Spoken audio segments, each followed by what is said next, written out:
I was making $500,000 in secret when my husband asked me for a divorce. He said he didn't want a wife who didn't work.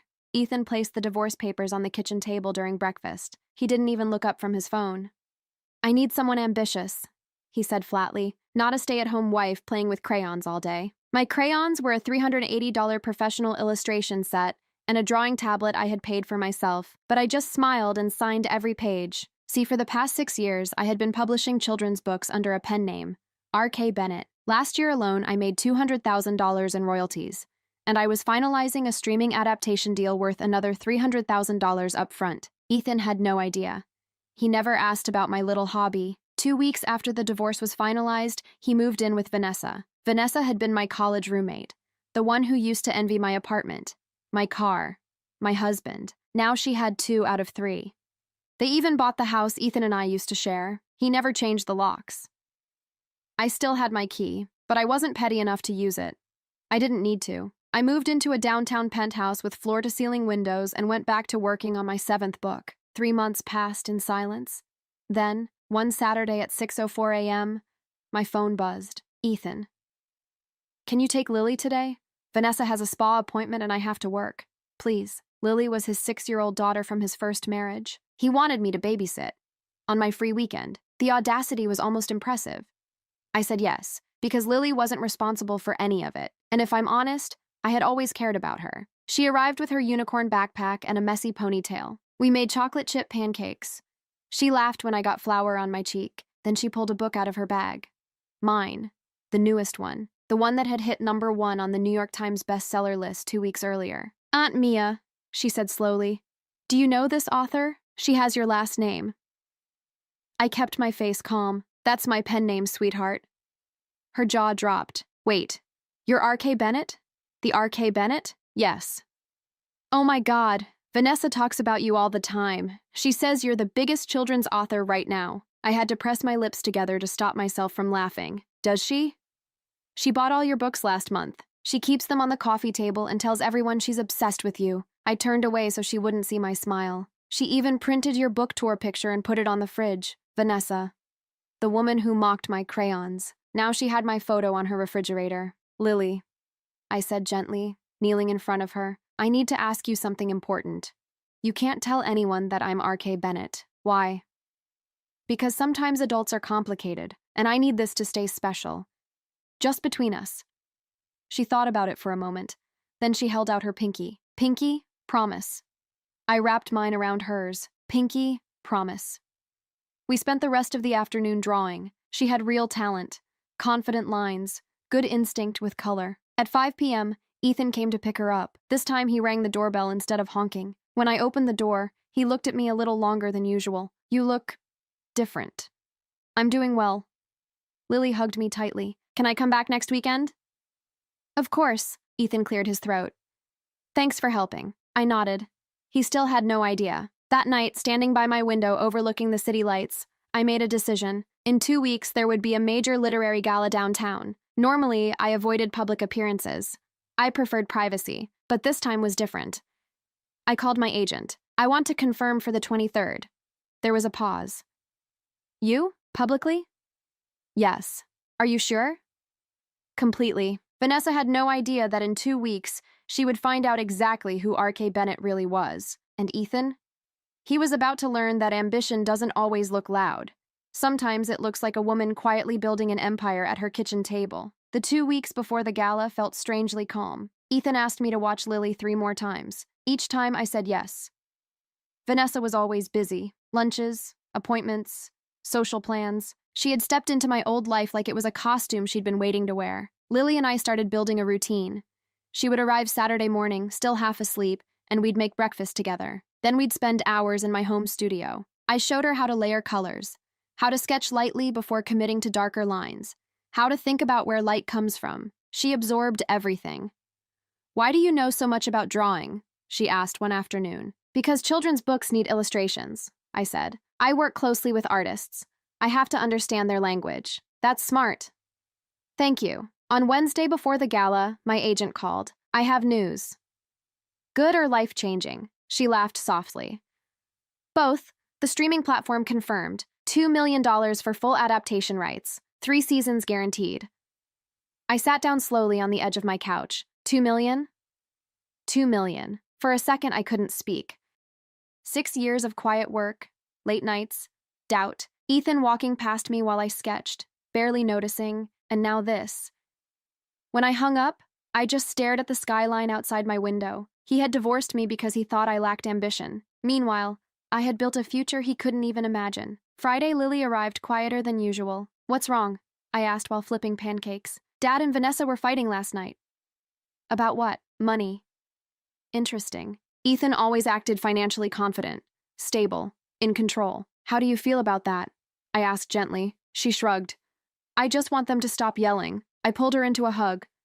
"Grown-ups don't always handle stress well, but it's not your fault. Ever." That afternoon, while she colored at the table, I checked social media. The gala promotion was everywhere. R.K. Bennett, first major public appearance in 3 years. Fans were excited, speculating, posting theories about why I had stayed private for so long. Then I saw it. Vanessa Redzdaley. "I can't wait for the gala next week. R.K. Bennett is my favorite author. I own every single book." I stared at her profile picture. Vanessa, smiling in my old kitchen, my old house in the background. She had posted a photo of my book stacked neatly on the coffee table. Caption, "Obsessed." I took a screenshot, saved it. Monday, my agent sent the event schedule. Red carpet at 7:30, panel at 8:00, book signing from 8:45 to 10:00. Perfect. Tuesday afternoon, Ethan called. "Mia, I need a favor." "What is it?" "Vanessa got tickets to that author gala Thursday night. Can you take Lily?" The universe had a sense of humor. "Of course," I said calmly. "Thanks. I owe you." No, I thought. You really don't understand how much. Wednesday, I went to a high-end salon. Cut, color, professional styling. I spent $12,800 without blinking. I bought a black silk gown that fit like it was tailored to me alone. Elegant, understated, powerful. When I looked in the mirror, I barely recognized the woman staring back, not because she looked different, but because she finally looked visible. Thursday evening, Lily stayed overnight with me. Ethan didn't ask questions.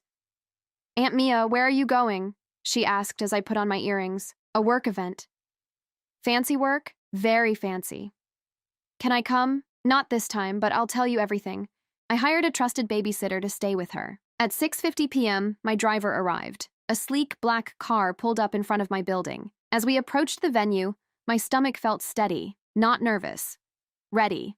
The ballroom was inside one of the most prestigious hotels downtown. Cameras flashed at the entrance. When I stepped out of the car, I heard it. "R.K. Bennett, over here." Flashes lit up the night. I smiled, posed, calm, professional. My agent met me at the entrance, eyes wide. "You look incredible. Social media is exploding. Is Vanessa here?" She glanced at her tablet. "Yes. Table 14. Perfect." Inside, the ballroom glittered with crystal chandeliers and round tables dressed in white linen. Hundreds of guests, authors, editors, fans, and at table 14, there she was. Vanessa wore a tight red dress and had her hair perfectly styled. She was laughing with 2 friends, a glass of champagne in her hand. She hadn't seen me yet. I moved backstage to wait for the panel to begin. At exactly 8 p.m., the moderator stepped onto the stage. "Ladies and gentlemen, please welcome tonight's best-selling authors." The applause was loud. Then he said my name, R.K. Bennett. I walked out under the lights. I sat in the center seat, and I looked toward table 14. Vanessa was staring directly at me.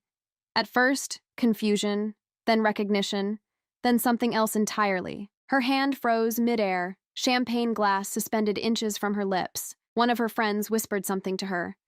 Vanessa didn't respond. She just kept staring. I gave her a small, polite wave. The moderator continued. "For those who don't know, R.K. Bennett's series has sold over 18 million copies worldwide and was recently acquired for a multi-million-dollar streaming adaptation." The room erupted in applause, except table 14. Vanessa's face had gone pale beneath her makeup. The moderator turned to me. "You've been incredibly private over the years. Why step into the spotlight now?" I smiled. It felt like the right time to stop hiding. I've built something I'm proud of. I think it's okay to be visible. Applause again. Vanessa still hadn't moved. The panel lasted an hour. I answered questions about creativity, about children, about resilience. Every few minutes, my eyes drifted back to table 14. She looked like someone watching her reality rearrange itself. When the moderator announced the book signing, the crowd immediately formed a long line. I took my seat at the signing table, and I waited. The line for the book signing stretched across the ballroom. Mothers holding copies with worn edges. Teachers. Young girls hugging books to their chests like they were treasure. I smiled at each one. Signed slowly. Made eye contact. This part was always real for me. It was never about revenge. It was about the readers. About the little girls who saw themselves in my characters. About the parents who told me my stories helped their children through difficult times. Then, about 40 minutes in, I saw her, Vanessa. She was standing alone in line. She held 3 of my books against her chest. Her friends were nowhere in sight. When she finally reached the table, her hands were shaking. "Mia," she said softly. "Hello, Vanessa," I replied in my calm public voice. "Would you like them signed?" Her eyes filled instantly. "I didn't know." "I know you didn't. All this time." "Yes," she swallowed hard. "You never told anyone. You never asked."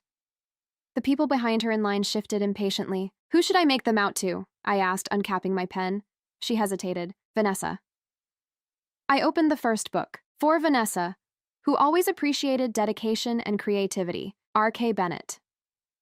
I signed the second. For Vanessa, thank you for your enthusiastic support. The third.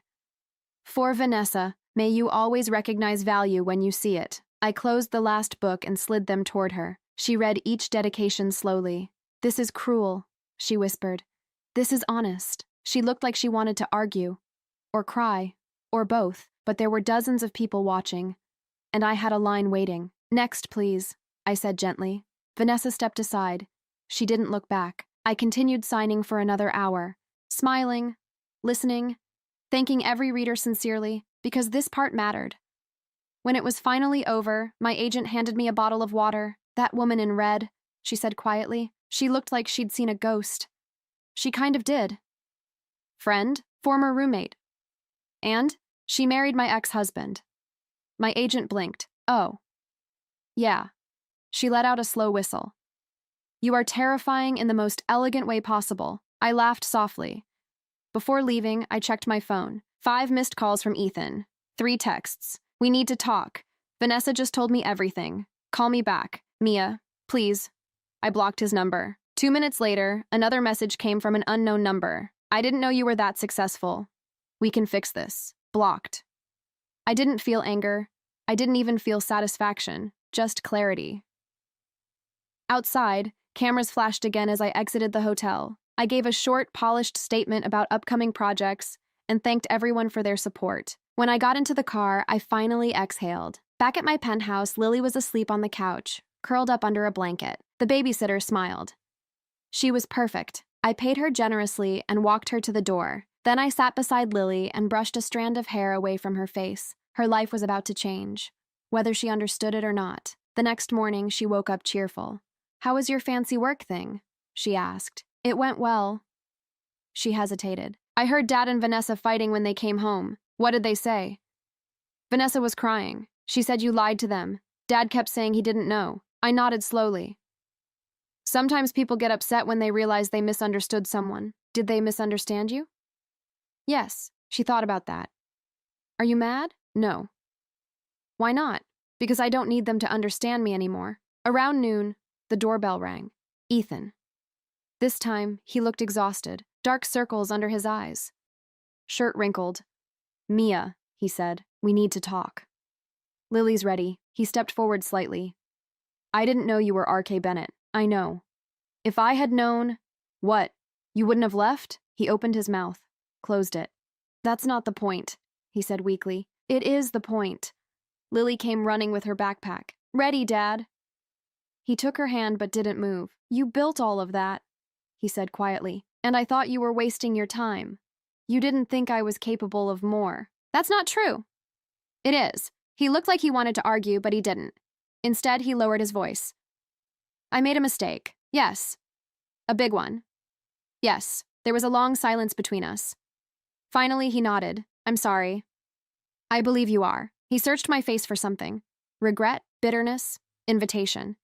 He found none. "For you," I said calmly, This ended when you signed those papers. Then I gently closed the door. That night, I received a call from my agent. You're trending everywhere, she said breathlessly. Major outlets want interviews. I'll consider the ones that focus on the work. Smart. And Rebecca? Yes? I want to buy that house on Maple Ridge. The one for $3.2 million? Yes. In cash? Yes. There was a pause. I'll call the broker. When I hung up, I stood by my window again. 6 months ago, I was a wife signing divorce papers while being told I lacked ambition. Now, I was negotiating multi-million-dollar deals and buying a mansion without blinking. But the strangest part? The money wasn't the victory. The clarity was. The house on Maple Ridge closed 5 days later. I signed the final paperwork electronically while sitting barefoot in my penthouse, sunlight pouring across the hardwood floors. By the end of the week, I owned a 6-bedroom property with a private library, a studio filled with natural light, and a backyard big enough for Lily to run without worrying about traffic. 10 minutes away from the house Ethan now shared with Vanessa, close enough to matter, far enough to breathe. I moved quickly. Professional movers, interior designer, custom bookshelves installed in the study, a separate art space built just for Lily, complete with a drafting table and neatly organized supplies. When she came over that Saturday, her eyes went wide. Is this a castle? It's just a house. It's huge. She walked slowly through the hallway, touching the walls like she wasn't sure they were real. Do you live here alone? For now. I showed her the art room, her art room. When you visit, this is yours. She stared at the table, the pencils lined up by color, the blank sketchbook stacked neatly. For me? For you. She threw her arms around me so tightly I almost lost my balance. I love you, Aunt Mia. I love you too. Later that evening, Ethan came to pick her up. He stepped inside the doorway this time. Just one step. His eyes scanned the high ceilings, the staircase, the framed first edition covers hanging on the wall. You bought this? He asked quietly. Yes. With the book money? Yes. He nodded slowly. I didn't know you were building something like this. That's because you never asked what I was building. He didn't argue. He just stood there, smaller than I remembered him. When he left, I felt lighter. Not because he saw it, but because I didn't care whether he did. A few days later, Vanessa showed up. Unexpected. No warning text. No call. Just her standing at my front door in jeans and a loose sweater, hair pulled back. No heavy makeup. Can we talk? She asked. About what? About everything. Lily was in the art room upstairs. I stepped outside and closed the door behind me. You have 5 minutes. She looked different, less polished, more tired. I didn't know, she said, about the books, about the money. I know. I thought you were just staying home. I was working. She wiped under her eye quickly. I was jealous of you in college, she admitted. You always had things together. People liked you. Things worked out for you. You slept with my husband. Her jaw tightened. I thought I won. And I didn't. There it was. No drama. Just truth. Ethan hasn't stopped talking about you since the gala, she continued. He keeps saying he made a mistake. That's between him and his conscience. I'm sorry. I studied her face. For years I imagined this moment. Thought it would feel triumphant. It didn't.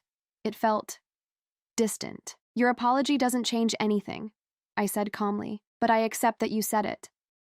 She blinked. That's it? That's it. You're not going to humiliate me? Or expose me? I don't need to. There was nothing left to take from her. She nodded slowly and walked away. I went back inside. Lily was sitting at her table, focused on a drawing. What did she want? She asked softly. To say sorry. Did you forgive her? No. Are you mad? No. She frowned slightly. How can you not be mad if you don't forgive her? Because being angry takes energy. And I'd rather use mine building better things. She seemed satisfied with that. A week later, Ethan called again. This time, I didn't block him. I need to talk to you about Lily, he said. My stomach tightened. What about her? She keeps asking to stay with you longer. Silence. She says she feels calmer there. She says you listen. I swallowed slowly. I care about her. I know. There was a long pause. I think we should talk about shared custody. The words landed heavier than any streaming deal ever had. Are you sure? I asked. I'm not failing as her father, he said quickly, but she's different with you. Better. I thought about the art room, about her pinky promise, about the way she hugged me like she was holding on to something steady. "We need to speak to her mom," I said carefully, "and make sure it's done right." "I know, but you're open to it?" He pressed. "Yes." He exhaled slowly like he'd been holding his breath. After I hung up, I sat at my kitchen island for a long time. Money had changed my life, but Lily was changing my heart. That night, I started writing again. Not for headlines, not for interviews, but for her. A story about a little girl who found safety in a house filled with light. A girl who learned that value doesn't come from who leaves you. It comes from who chooses you. 3 months later, I turned in my 8th manuscript. It was different from the others. More personal. My agent called me after reading it. "This is your best one," she said. "It's deeper. I know. It's going to break records." She was right. Pre-orders exploded within days. The streaming platform increased their marketing budget. Interview requests multiplied. And through all of it, Lily started spending every weekend at my house. Then entire weeks during school breaks. Then, one evening, she asked quietly while we were washing dishes, "Can I live here?" The plate almost slipped from my hands. "Why would you want that?" "Because here feels like home." I didn't answer right away. Because for the first time in my life, I realized the biggest thing I had built wasn't an empire, it was stability, and someone small was choosing it. When Lily asked if she could live with me, I didn't answer right away, not because I didn't want her to, but because I understood what that question really meant. It wasn't about a bigger bedroom. It wasn't about the art supplies. It was about safety. "Have you talked to your dad about that?" I asked gently. She nodded. "He said we could think about it." That told me everything. Ethan wasn't fighting the idea. He was tired. A week later, we sat down together, the three of us, at my kitchen island. No lawyers yet, no paperwork, just honesty. Lily swung her legs under the chair, nervous but determined. "I love you, Dad," she said, "but I feel better here." Ethan looked like the words physically hurt him. "I know," he said quietly. He didn't argue. He didn't guilt her, and for the first time in a long time, I respected him for something. "We'll do this the right way," I said. Slowly. Over the next month, everything shifted. Lily's mother agreed to modify the arrangement. She admitted that Lily seemed happier and more focused lately. There was no fight. It was almost peaceful. Ethan started coming by once a week to take Lily to dinner. He never stepped fully into the house, always just the doorway, like he understood he no longer belonged inside. Meanwhile, my 8th book launched. 1 million copies in the first week. Industry record for children's fiction that year. The streaming platform wired the second installment of my deal. Interviews flooded in, Forbes, national morning shows, podcasts. I accepted a few, but only ones that focused on the work, not the divorce, not the drama. One evening, after Lily had officially moved in, she stood in her new bedroom staring at the pale pink walls. "So I really live here now?" "Yes. For good?" "For good." She hugged me so tight I felt it in my ribs. "Can I call you Mom?"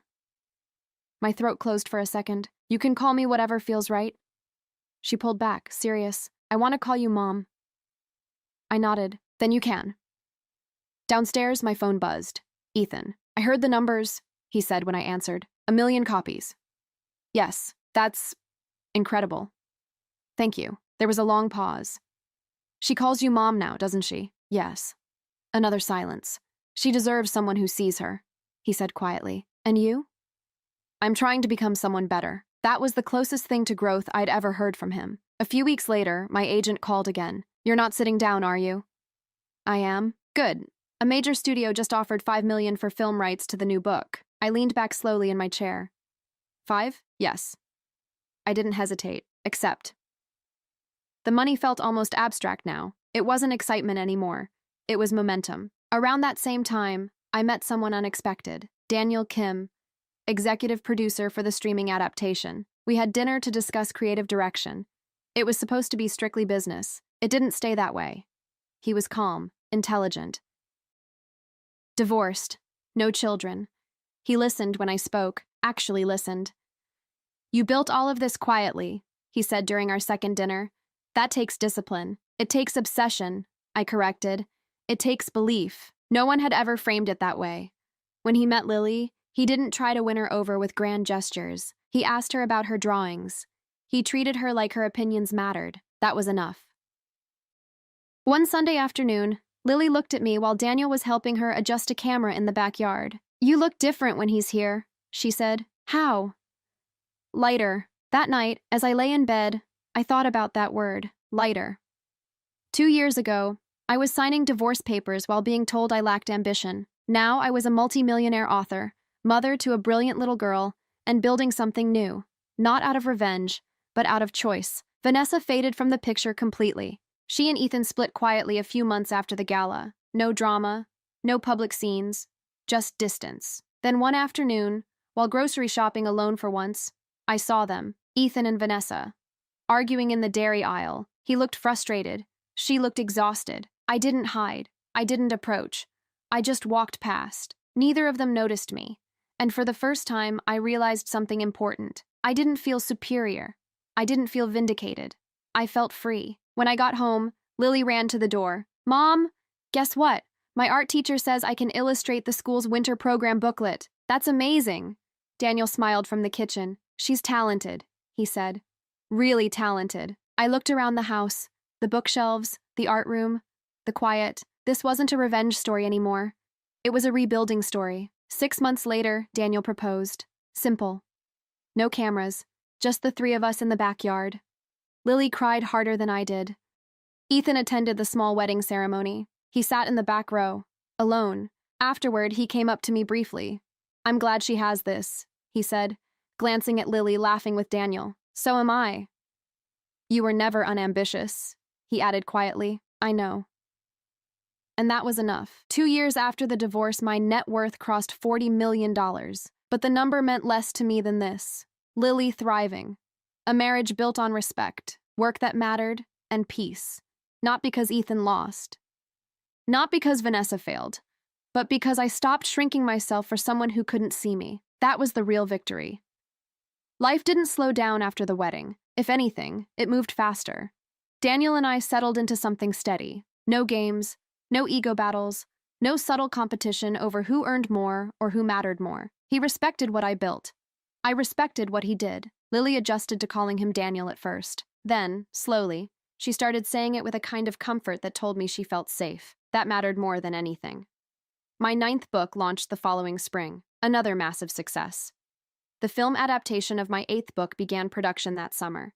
Behind-the-scenes photos circulated online, casting announcements, interviews with child actors talking about how much they loved the story. One night, Lily sat cross-legged on the living room floor watching an interview clip on TV. They're talking about you again, she said proudly. Daniel looked at me with a small smile. How does it feel? Normal, I replied, and it did. Success stopped feeling shocking. It felt earned. A few weeks later, my agent called with something even bigger. A major entertainment company just made an offer for your entire catalog. How big? 20 million. I went silent. For full universe rights, she continued. Multiple films, series spin-offs, merchandise. Except, she laughed. I thought you'd say that. By then, the numbers were almost abstract.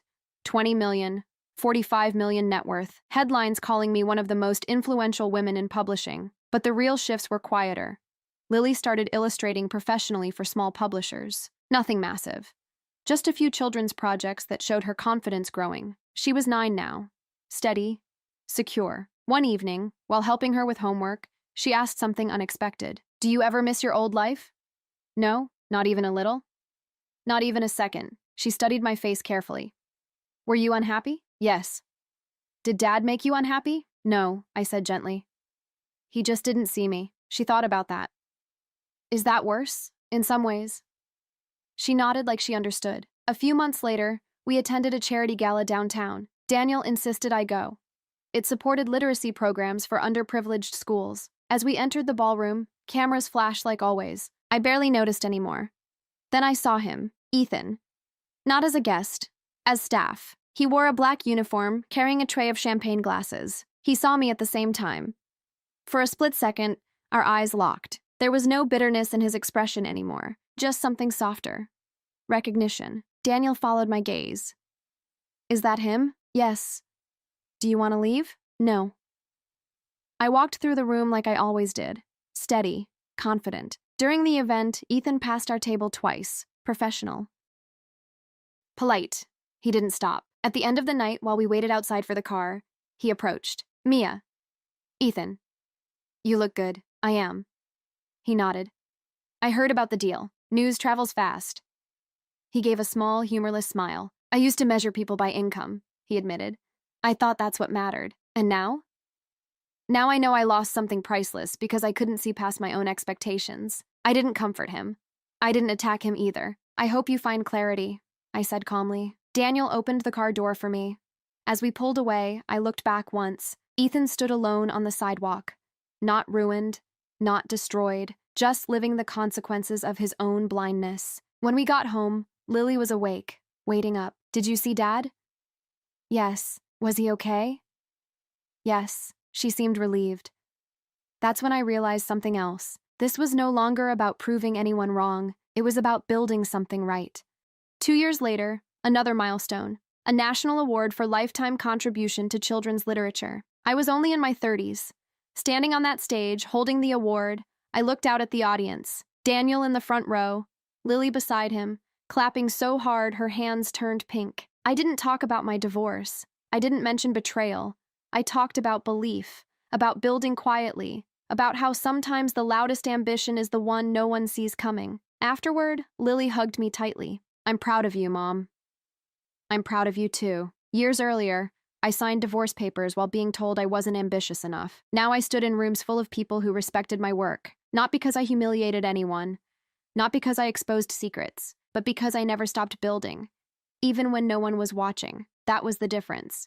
Not revenge, not money, not fame, self-worth. And once you truly see your own value, no one can take it from you. Success has a strange way of rewriting how people remember you. 3 years after the divorce, articles no longer introduced me as the author who shocked her ex-husband. Now it was Mia Harper, publishing powerhouse, the creative force behind a $60 million children's franchise. The narrative had shifted, and I hadn't said a single cruel word publicly about Ethan or Vanessa. That was intentional. Lily was 12 when the first full-length film adaptation premiered. We attended the red carpet together. She wore a soft blue dress and refused heavy makeup. She wanted to look like herself.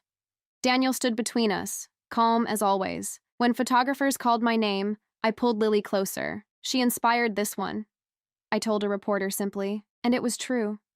The film was based on the book I wrote the year she moved in, a story about a girl who finds a home not because she's rescued, but because she's chosen. After the premiere, Lily leaned against me in the car. Dad texted, she said. What did he say? He said he's proud. Good. She hesitated. Are you? Of him? Yeah, I thought carefully. I'm proud that he didn't fight when you needed something different. That takes growth. She nodded. That was enough for her. Ethan had stabilized his life over the years. A smaller job, fewer big plans, more humility. He still saw Lily regularly. He never crossed boundaries. He never made scenes. Sometimes regret makes people quieter. Vanessa had moved across the country long ago. Once I received a short email from her.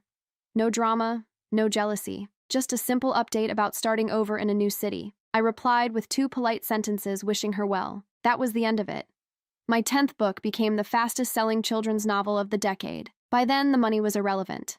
I had investments, a foundation supporting arts programs in public schools, scholarships in Lily's name. We weren't just earning. We were giving. One Sunday afternoon, Lily sat with me in the backyard. Do you ever think about what would have happened if Dad never left? She asked. Yes. What? I would have kept writing. But I don't think I would have grown. Because you were shrinking? She was sharper than most adults. Yes. She leaned her head against my shoulder. I'm glad he left. It sounded harsh, but it wasn't. It was honest. Daniel joined us with lemonade. You two look serious. We're talking about alternate timelines, Lily said dramatically. He laughed. Well, I like this one. So did I. A few months later, we attended another charity gala. Different organization. Same city. Ethan wasn't working at this time. He was a guest, dressed well, not flashy. He approached our table during a break in speeches. Mia. Ethan. Daniel. They shook hands respectfully. Lily tells me about the new foundation, he said. It's impressive. Thank you. He shifted his weight slightly. I wanted to say something. I waited. When I asked for the divorce, I thought ambition meant visible hustle, titles, noise. I didn't understand quiet discipline. Silence settled between us. I understand now, he finished. I hope so, I replied calmly. He nodded. I'm glad she has you. So am I. This time, when he walked away, there was no heaviness, no unfinished sentence hanging in the air, just closure. That night, Lily stood in front of the mirror, brushing her hair. Do you think I'll ever be as successful as you? She asked. You don't need to be as successful as me. But what if I want to? Then build something because you love it, not because you want someone else to regret underestimating you. She met my eyes in the reflection. Did you build all this because of Dad? No, I said firmly. I built it despite him. There's a difference. Years later, when Lily graduated high school, valedictorian, scholarship recipient, confident and kind, I watched her walk across that stage knowing something deep and steady. The empire mattered. The awards mattered. But this was legacy. Daniel squeezed my hand. She's going to change the world. She already has. After the ceremony, Ethan approached us quietly. She gets that strength from you, he told me. No, I said gently. She gets it from herself. I just made sure no one dimmed it. That was the real difference between the woman I used to be and the woman I became. I stopped dimming myself. I stopped explaining my ambition in softer words. I stopped shrinking to protect someone else's ego. And once I did that, everything expanded. The marriage, the family, the work, the impact. Money was never the point. Visibility wasn't either. It was about self-worth. And once you truly understand your value, you never beg anyone to recognize it again. 10 years after the morning Ethan placed those divorce papers on the table, I woke up before sunrise out of habit. Not because I had to, because I wanted to. The house was quiet. Daniel was still asleep. No, not Lily anymore. Olivia was home from college for the weekend. Her old bedroom now a mix of childhood sketches and university textbooks. She was 19. Studying visual storytelling and business. Her choice, not mine. I walked into my studio with a cup of coffee and looked at the wall of framed first editions. 14 books, 3 film adaptations, 2 series, a foundation that funded art programs in over 80 public schools, and a net worth that financial magazines still like to mention, even though I stopped keeping track. But that number never meant what people thought it did. Around 7 a.m., Olivia padded into the kitchen in oversized sweatpants. Mom, why are you always awake so early? Because I like starting before the world gets loud. She poured herself cereal and leaned against the counter. My professor asked us something yesterday, she said. He said, what moment shaped your life the most? And? I said the day I moved in here. I stayed quiet. She continued, not because of the house, because that was the first time I saw an adult choose peace over pride. I blinked. What do you mean? You could have destroyed Dad. You could have embarrassed Vanessa. You had proof, money, fame. You didn't. I didn't need to. Exactly, she smiled. That's power. Later that afternoon, I had a meeting with executives about expanding my foundation internationally. After all these years, I still preferred small rooms over grand stages, impact over attention. Daniel joined me for dinner that night. We sat on the patio, the garden lights glowing softly. Do you ever think about that morning? He asked. Which one? The divorce. I considered it. Not with anger, I said. More like gratitude. He raised an eyebrow. Gratitude? If he hadn't left, I might have stayed small, comfortable, quiet. You were never small. I made myself small. That was the truth. It wasn't Ethan's words alone that limited me. It was my willingness to accept them. A few months later, we attended Olivia's first gallery showing at her university. Her illustrations lined the walls, confident strokes, bold color, emotion without apology. Ethan was there too, older now, softer around the edges. He approached me near the refreshments table. She's incredible, he said. She is, he nodded. I used to think ambition was loud, he admitted. Now I think it's consistency. That's closer, he hesitated.